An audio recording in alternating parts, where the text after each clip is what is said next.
every so often this little fucker rears its head. Now, as you can tell from how I just introed that, you should get a feeling, a gauge of how I feel about this situation, alright? And I think it's safe to assume you know what I'm gonna say. Thin privilege. Now, it's sort of like everyone's trying to be offended. Everyone's a victim. Everyone's been victimized in one way or another.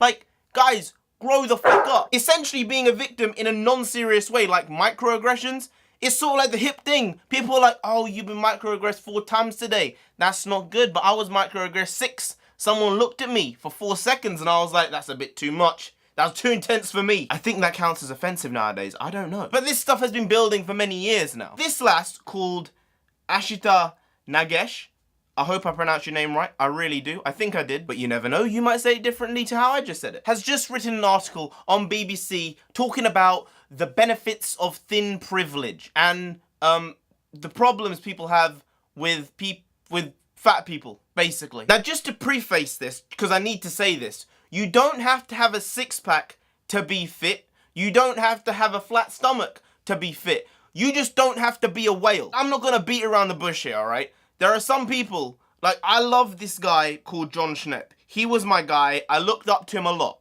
The one problem I had with him is because he wasn't taking care of his weight, alright? That was really it. I was like, man, it's not healthy. Unfortunately, the guy passed away, and it really, really hit me hard. And this just coming up now, just made me think of that and being like, guys, just stay healthy. If you have a health condition which leads to you putting on weight, no one can do anything about that. That's your own personal situation that you have struggles with, and that is none of my business, and it shouldn't be any of my business. But if you are just incredibly overweight, don't complain about being incredibly overweight. So she wrote this: what is thin privilege and who has it? Well, people who aren't whales, I guess. Having thin privilege means not dealing with fat shaming when you tuck into a pizza. See, I have a problem with this statement in the first place, alright? Because I can't eat pizza. So you're excluding me here. I'm lactose intolerant. Sometimes I get the blizzard shits and my night is ruined. So man, I can't eat pizza. This is a bit exclusionary for me. I'm not having this. You should really reconsider writing this in a different way. Maybe use burgers instead of pizza, because this is too offensive for me. Obviously, I'm taking the piss, guys. But buying clothes in high street shops and sitting comfortably in trains and plane seats are things some people take for granted. Right. But apparently, it's the train's fault that you're overweight. Or the plane's fault. Or the person sitting next to you who's having to suffer in the seat next to you. Because trust me, I've been in a plane next to a super obese person, alright? And I've been in a plane next to people who aren't super obese. And I can tell you which one was the better flight. Well, it was the one with the less obese people. It's just true. It is 100% true. The person was just intruding on my space. Now, I'm not saying that, oh, you're disgusting. I'm saying you're ruining my time on the plane. Like, don't do that to me. Obviously, you don't complain because you're just sat where you are. You can't do anything. But the person who's obese shouldn't complain that the seat's too small. Like, I should complain that you're intruding on my space. Wow, but people shouldn't be worried for much longer, as lingerie blogger Cora Hattington, I like the name Cora, I'm not gonna lie, nice name, says these things mean you probably benefit from thin privilege. Wow, I didn't know buying clothes in a high street shop without worry, sitting comfortably on a train and a plane means you have thin privilege. Wow, that's very broad. That's very broad. In a detailed Twitter thread, Cora says, you don't have to feel thin to have thin You don't have to feel thin to have thin privilege. What? Like, I see a big problem with this now. There's actually a giant gaping problem with this. I don't know if the person has seen it or not who's written this, but we'll continue, and let me just write this down because there's a problem here. This is hilarious. This is ridiculous. It just means you're on the receiving end of other people's fat phobia, and you don't find it difficult to do everyday things because of your size. Right. Oh, wow. And this is her exact quote. Hey, you don't have to feel thin to have thin privilege. Thinness isn't a feeling. If other people perceive you as thin, you are thin. If you're able to walk into any clothing store and expect to see a wide range of options in your size, then you are thin. That is incredibly vague. And I would actually argue that this statement here is sort of, I don't know if belittling, but undercutting like the whole problem that people have with anorexia and body dysmorphia in that way. You just stated, and let's not go back on it here, that you don't have to feel thin to have thin privilege. But these people who have these incredibly trying disorders, like they are disorders at the end of the day, and it's not an easy thing to deal with, look at themselves and see themselves as not right, not perfect, too fat, even if they're sticks. So in their opinion, they don't have thin privilege. In their opinion, they're fat. So you're just discounting them in every single way by saying that statement. The ability to move through life without people insisting you need to be a smaller size, if you don't have to think about that, is a privilege. It's just being normal, all right? People have been fat for generations, all right? It's just true. Some people are prone to being fat. Some people get fat. What can you do about it? You can change it. Someone just took it down a path that I thought they would do. So others aren't too keen on the term privilege for right reasons, saying that being thin doesn't necessarily mean you'll find clothes that fit. Sam the Giant, sort of odd because you'll see in a second. If thin privilege is a thing, my body doesn't know that. Lol. I'm literally the size of a child. Do you see why Sam the Giant is now ironic? And can hardly find clothes in my size. No one takes me seriously and I often get made fun of because of my stature. Someone please let me know if I have thin privilege or not. 1, don't ask the internet to validate you. It's a stupid idea, and it generally never goes well.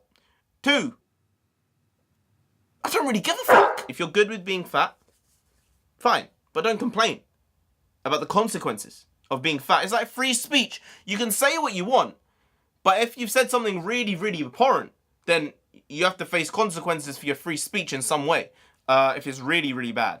So it's sort of like the same thing. If you're willing to be fat, then accept the consequences of being fat. So higher risk of stroke, diabetes, heart disease, you know, it's just true. On a less severe example, obviously the anorexia thing is very, very intense. Let's say that there's a fit, not like fat but fit, but like a fit woman who just has bigger hips, like substantially larger hips than her waist size or her bust size, whatever it is. That person is going to struggle to find trousers for them if they actually have giant hips.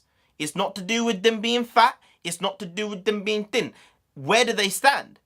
Do they have thin privilege or do they not have thin privilege? Because they can't go into a store and find bottoms for themselves sometimes. Jeans is probably a hell. Leggings are probably fine, but jeans I would think is a problem. So my question is, does that person have thin privilege or not? Because the explanation you gave was very, very vague. Is that like thick privilege? I don't know, with 2 C's? I don't know. Maybe it is. Maybe that's something new that's being created. Thick privilege. Invented here first. Or on another side, what if there's a dude who gyms a shit ton and has gone from like being like maybe like a 40 chest to like a 46 chest in like a year and a half, 48 chest even, and the guy can't find a proper shirt for him in a regular store, I would think. Is he included in your meaning? Because he sort of seems to fit what you said at the end there. Obviously he doesn't, but the problem is you are so vague in your explanation. I'm not talking about the writer of the article, I'm talking about the person who's advocating this. That it's sort of falling apart at the seams a little bit. Alright, in a completely different instance, what if there's someone who's like always been in shape, always gone to the gym, and then for like 3 months, they don't do anything at all. They don't work out, they don't do any sport, they don't do anything, and they put on like a 1.5 stone. Everyone around them who knows them is gonna be like, man or woman, you got fat. Man or woman, you've put on weight. You need to lose some weight. You need to start exercising. Come to the gym with me. Let's play some sport together. But everyone else in the regular world who doesn't know this person from Adam would just be not thinking about whether he's fat or thin. So does he have thin privilege even though he's thinking or she's thinking that they're a bit of flab? Does that count? Are they included? Because you're taking that idea away from the person and giving it to the group. Individualism is something I am very, very keen on. And this sort of takes away from the individual thinking what their opinions are, discounting their opinion and saying it doesn't matter what you think about yourself, it's about what other people think about you. It's a terrible message.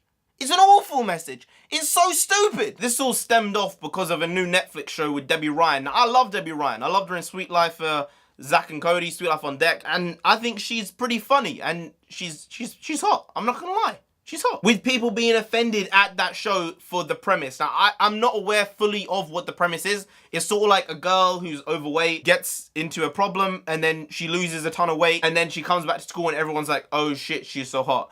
And it's sort of like, oh, it's shaming fat people and praising people who aren't overweight.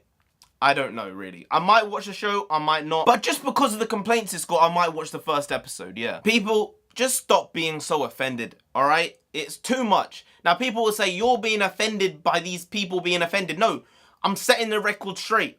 Thin privilege, especially if you're going to say that it's about the society's view on you, not your view on yourself, is stupid as fuck. Because you are chucking away and throwing people under the bus who have real problems with themselves. And that's disgusting. Whether you choose to acknowledge your thin privilege or not, shut the fuck up. Some of these people have gone through some ridiculous things with their mental health, and then you're just gonna just do these disgusting things about them? Stop. Just to end it, if you want to exercise, go and exercise. If you don't want to exercise, don't go and exercise. But then don't complain about being fat. In the same regard, if you're gonna exercise, don't complain being in pain all the time, right? I mean, I think it's a pretty even thing there. Don't complain being in fat. Don't complain about being in pain.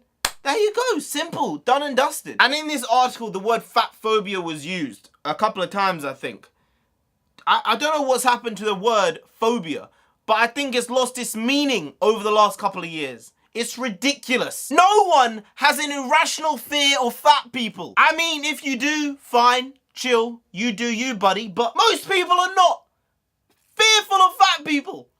This word has lost all meaning, and it's really problematic because it's just getting slapped everywhere. The phobia at the end of another word.